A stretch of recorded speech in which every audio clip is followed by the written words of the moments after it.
Welcome back to the Green Yard. It is a moderately chilly middle of January day here in Phoenix, Arizona, and I am over here in the patio area of the Green Yard. We don't really talk about the patio area very much. It's the least done, meaning completed, of the Green Yard itself. We focus a lot on the food forest part of the Green Yard. I've spent a lot more time over there than I have over here in the patio part of the Green Yard. Patio part of the Green Yard is kind of cool, pretty big. We have a gazebo. We also have a future fire pit, as well as a future spot for a fountain and a few plants here and there. Definitely filling in the plants in this area as time goes on. So eventually it becomes this lush, floral, also fruit-worthy area of the Green Yard itself. We're right next to the pool part of the Green Yard where we have all of our bananas as well as our ice cream bean, and I can see our key lime tree, a Mexican key lime tree over off in the distance as well. But the reason we're here today is because we're going to talk about a tree that I've never mentioned. Actually, I mentioned it one time, but not in a video. It was just in a short. I talked about our Buddha hand citrus, probably one of the most unique trees that we have here in the Green Yard. Buddha hand citrus is, it's a citron, which is part of the citrus family. So Buddha hand citron, it creates a very unique fruit. Mostly peel is what the fruit is, but it's very aromatic, very zesty, and lots of people use it for zest as well as to candy, things like that. It's native to Asia, northern India into China, and in some cultures, having it close to your house is seen as a sign of good luck. So that's part of the reason I put it here in the patio area of the Green Yard, is because it is close to our house, and hopefully someday this will be an area that we spend a lot of our time in. So let's go ahead, let's talk a little bit about growing a Buddha hand citron here in Phoenix, Arizona. Here we go.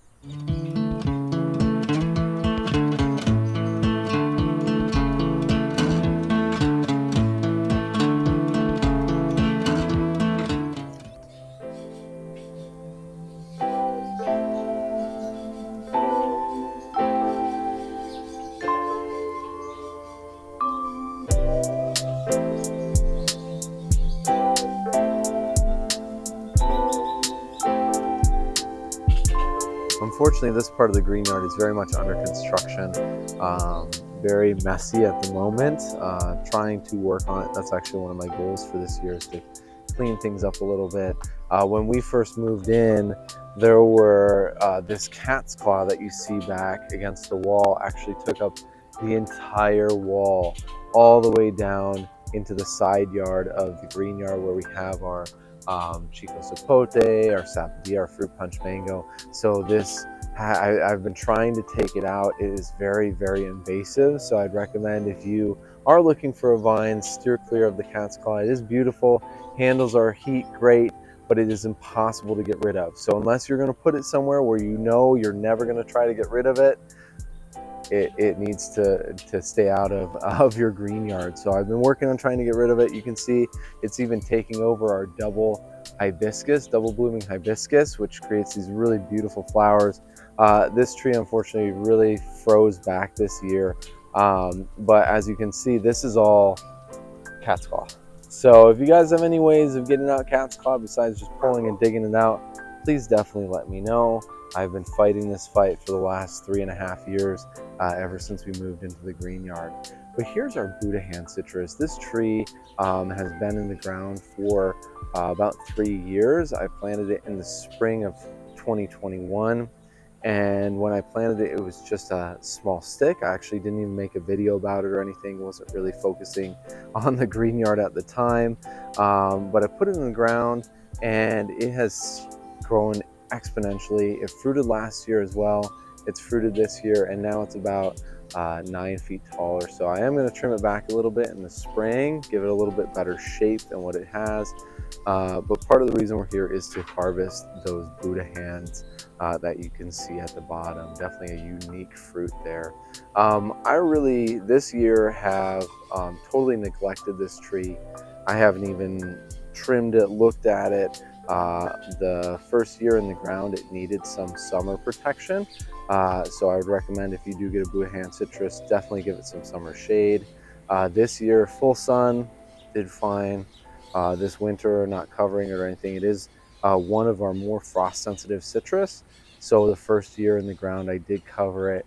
And then since then, I have not covered it at all. And it's done great. We just had our freeze. If you check out our video about how our fruiting trees do in the freeze, I'll include a link right now, but this one did amazing. So neglected actually that I haven't replaced any mulch.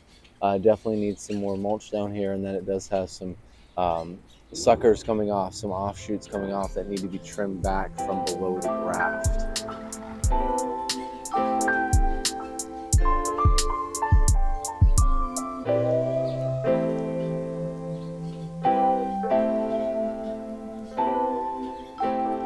All right, so our Buddha hand citron, just like the majority of our other citrus, they do require a lower pH.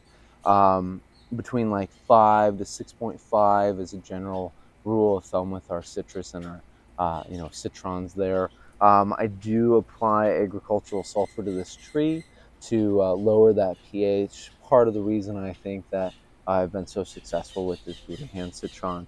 But the reason we're here, of course, is to actually see that harvest happen.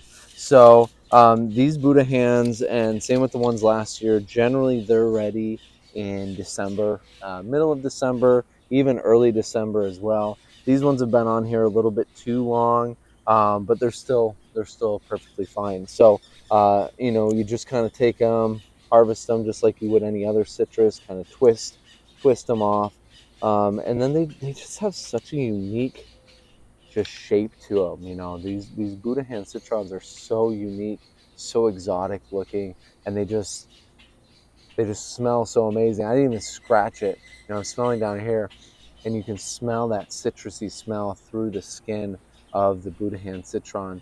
Um, in the past, I tried to candy them. I did some research as to what I can do with them.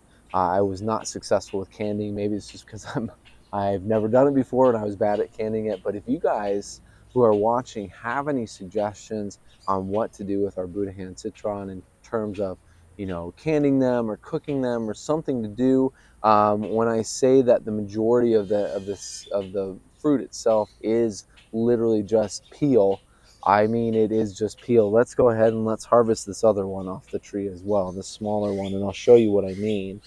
So we're just going to take this guy off too. A little bit smaller. This one actually looks a little bit like a claw, kind of cool. But I'm just going to break off one of these kind of ends. Oh man. But you'll see inside there is no fruit. It's just all peel. That's why it's so great for zesting, things like that. But for people like me who I cook, but I don't cook that often, I'm trying to find something to do with these Buddha hand citron other than just setting them in the house, having them be a conversation piece and kind of a centerpiece until they rot, and then I throw them in the compost. So if you guys have any recipes or anything to do, or any ideas of what else to do with these Buddha hand citron besides having them as a centerpiece, I'm definitely open to suggestions. I'd love to try, maybe even make a video on whatever suggestions I get as well. But definitely a really, really cool looking tree with really, really cool looking fruit. One of our more exotic fruits here in the green yard. So, we talked a little bit about growing the tree, really similar to our other citrus. Add that agricultural sulfur. I feed this guy once a month with our fish emulsion as well. And I think one of the biggest things with this tree is that protection in the first year is huge.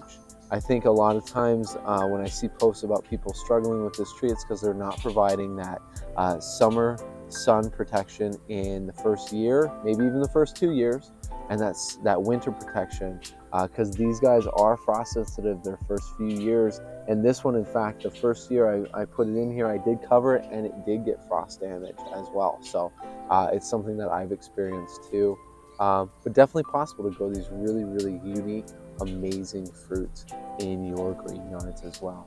If you guys have any questions or comments, please feel free to comment below.